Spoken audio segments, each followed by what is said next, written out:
Hello दोस्तों, तो फिर से आपका स्वागत है स्ट्रीट टू सक्सेस में। मैं आपका होस्ट अमित यादव फिर से एक नए टॉपिक के साथ आपके सामने आया हूं। जैसा कि आप देख पा रहे हैं, इनडायरेक्ट इनकम। इनडायरेक्ट इनकम क्या होता है, वही चीजें आज हम समझेंगे कि टेली प्राइम में जब हम कोई लेजर बनाते हैं तो ऐसे कौन से लेजर्स है जिनका हम अंडर ग्रुप बनाते टाइम इनडायरेक्ट इनकम यूज करते हैं और बिजनेस में किस तरीके से यूज में आता है, वही चीज आज हम समझेंगे। अगर आप मेरे चैनल पर नए हो तो चैनल को लाइक फॉलो और सब्सक्राइब जरूर करिएगा। दोस्तों, आप फ्रेशर हो और कहीं अकाउंटिंग कर रहे हो तो आपको ये इनडायरेक्ट इनकम समझना बहुत जरूरी है। और इसी चीज को जब आप समझोगे तब आप रियल अकाउंटिंग में जब आपके सामने ऐसी सिचुएशंस आएगी कि अब हमें क्या करना है, ऐसा लेजर आ जाएगा बनाने के लिए, और जब आपको ग्रुप समझ में नहीं आएगा तो उस टाइम आपको बहुत दिक्कत हो सकती है। तो इस वीडियो को आप देखने के बाद ये 100% श्योरिटी से कह सकते हो कि मुझे जो है इनडायरेक्ट इनकम के बारे में काफी अच्छे से पता है, और यही चीज आप कहीं पे इंटरव्यू देने जा रहे हो दोस्तों, तो वहां पे भी आप अच्छे से डिटेल में बता पाओगे। और ये जो मेरा टेली प्राइम का जो कोर्स है, मैं जो आपको डेली बेस पे जो सिखा रहा हूँ, ये बिल्कुल पूरी तरीके से फ्री कोर्स है। आप ज्यादा से ज्यादा मेरी वीडियोस को शेयर करिए, लाइक करिए और मेरे चैनल को सब्सक्राइब जरूर करिए। दोस्तों, बढ़ते बिना किसी देरी के वीडियो के टॉपिक में एग्जाम्पल के साथ मैं आपको यहाँ पे बताता हूं कि बिजनेस में क्या क्या चीजें जो होती है हमारी इनडायरेक्ट इनकम कहलाती है। इनडायरेक्ट इनकम वर्ड से आपको क्या समझ में आता है, ये आप मुझे बताइए कमेंट बॉक्स में जरूर। इनडायरेक्ट इनकम के बारे में हम यहाँ पे समझते हैं कि यहाँ पे बिजनेस का नाम है। फॉर एग्जाम्पल मैं बिजनेस का नाम यहाँ पे ले लेता हूं, ये प्रेम मार्केटिंग। ये प्रेम मार्केटिंग जो है मेरा एक बिजनेस है, और इसका जो बिजनेस करने का तरीका है, जिस चीज का बिजनेस करते हैं वो है इनका यहाँ पे कपड़े की शॉप है। ये कपड़े की दुकान है एक।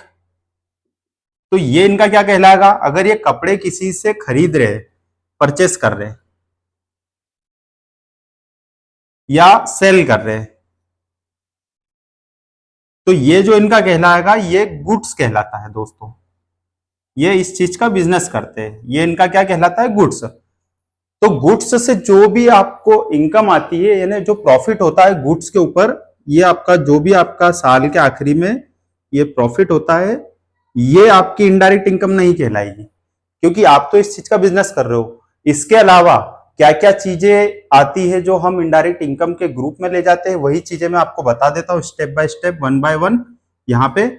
तो पहले नंबर पे जो आपका आता है यहाँ पर, वो आता है कि बिजनेस से अलग हटके अगर आपको रेंटल इनकम आ रही है रेंट के थ्रू, तो ये इस टाइप का अगर आप लेजर क्रिएट कर रहे हो तो उसका जो आप अंडर ग्रुप करोगे, क्या करोगे, इनडायरेक्ट इनकम। इसके अलावा जो सेकंड नंबर पे आपका आता है, अगले नाम में मैं इसमें आगे बढ़ता हूं दोस्तों। जैसा कि रेंट इनकम तो हो गया, इसके अलावा आपने कोई एफडी करवा रखी है और एफडी से अगर इंटरेस्ट आ रहा है,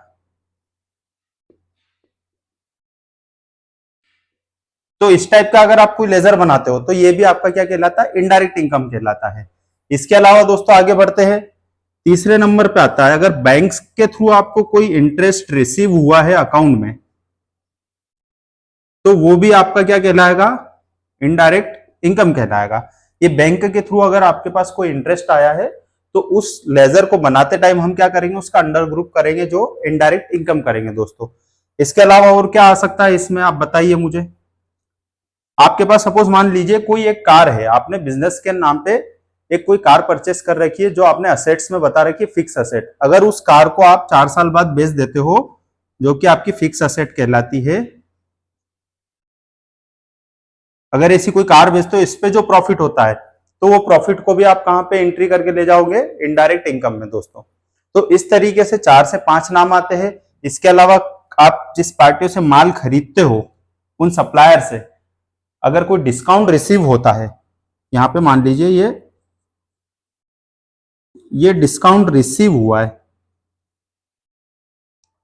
तो ये भी आपका जो कहलाएगा इनडायरेक्ट इनकम कहलाएगा दोस्तों। तो इस तरीके से अलग अलग नाम रहते हैं, कैटेगरी रहती है कि अगर आपको रेंट मिला है फर्स्ट नंबर पे आप देखेंगे तो वो आपका क्या कहलाएगा, इनडायरेक्ट इनकम। सेकेंडली आपका कहला रहा है एफडी।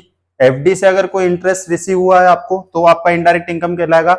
बैंक इंटरेस्ट, अगर बैंक के थ्रू आपको इंटरेस्ट रिसीव हुआ है तो वो भी आपका इनडायरेक्ट इनकम में ही आपको शो करना पड़ता है, जो कि बैलेंस शीट में हमें शो होता है।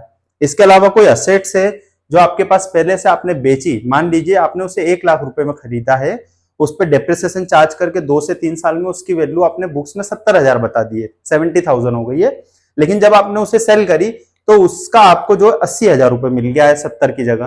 तो 80,000 में क्या रहेगा, बुक्स में तो आपने 70,000 बता रखा है कि इस साल जो मेरा ओपनिंग बैलेंस आ रहा था 70,000, लेकिन आपने इसको सेल कर दिया 80,000 में, तो जो 10,000 रुपए का रहेगा, तो 10,000 रुपए का एक आप अलग से लेजर बनाओगे, उसको अंडर ग्रुप क्या करोगे, प्रॉफिट को इनडायरेक्ट इनकम में बुक करोगे।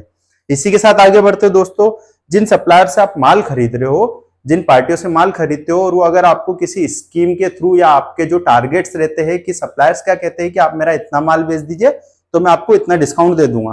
सपोज मान लिया आपने किसी सप्लायर से माल खरीदा है पूरे साल भर में 10 लाख रुपए का, सप्लायर ने कहा कि आप इस माल को 20 लाख रुपए का माल परचेस कर लीजिए और इसे सेल कर दीजिए, तो मैं आपको जो है 50,000 रुपए का डिस्काउंट दे दूंगा। तो जो 50,000 रुपए की आप एंट्री करोगे, वो एंट्री उस पार्टी के लेजर में एक नया लेजर क्रिएट करोगे डिस्काउंट रिसीव का, डिस्काउंट रिसीव अगेंस्ट जो भी आपका जो भी पर्पस, उस पर्पस से लेजर बनाइए और उसको अंडर ग्रुप आप क्या करोगे, इनडायरेक्ट इनकम। तो दोस्तों आज की वीडियो में मैंने आपको ये बताया है कि इनडायरेक्ट इनकम क्या होता है, इसका यूज हम किस तरीके से करते हैं।